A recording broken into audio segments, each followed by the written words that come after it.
it's Miss Pretzel at the Appleton West Library, and I'm book talking. I really enjoyed this mystery, and it's most definitely a mystery called Bury the Lead. And I think I'm going to do my best with this. Mischa, Thrace. For people who like A Good Girl's Guide to Murder and mysteries with intricate plots, things that keep you guessing, a good investigation into a crime, this is a really great book. I highly recommend it. So our main character is Kennedy Carter, who wants to be an investigative journalist. Can't wait to get out of town.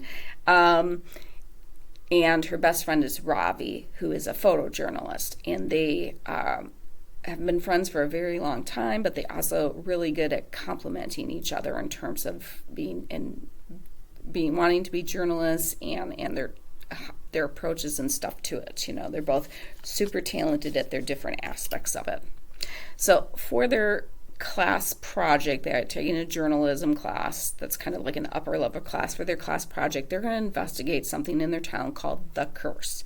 So this curse is supposedly, for a number of years, seniors have, like, one senior a year or every a few years has been disappearing, and most of them are listed as being runaways or things like that. Like, one joined the Foreign Legion, one joined the circus, one joined this.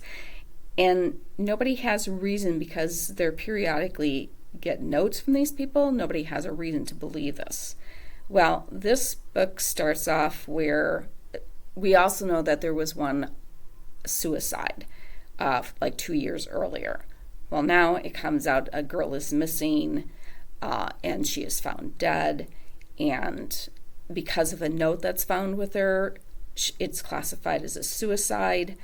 And Kennedy is the one who sees something because she's part of the search party, and Ravi, being a photojournalist, is not without even thinking about it, because he's like, he feels horrible about it. He takes a picture, and Kennedy looks, when she's looking at the picture at one point, she's like, something's bugging her, and she looks at the picture again, and she finds a clue that says, I don't think this was a suicide. I think this was a murder. And so they continue to investigate this curse and find out more things. One thing with the mysteries, I can't tell you too much about this book without giving things away. But like I said, it's not super long, 260 some pages, as I told you. There are excerpts called Birth of a Monster, where we get the killer's point of view and what turned this person into a killer. I really enjoyed this book because Mischa Thrace kept me guessing throughout the end, and the fact that she intersperses birth of a monster, little short vignettes throughout the book, or excerpts throughout the book. There are a lot of red herrings, I'm going to say, in this book, and a red herring is a clue that takes you off into path to try and distract the investigator. So I just liked how all the pieces fell together. I really enjoyed the friendship of Kennedy and Ravi and their investigation. Like I said, for kids who like a more intricate mystery, such as A Good Girl's Guide to Murder, this is a great book for you to read. It was one that not too many kids read last year. I thought the cover was pretty engaged, would attract more people. But now, having read it myself, I can highly recommend this book.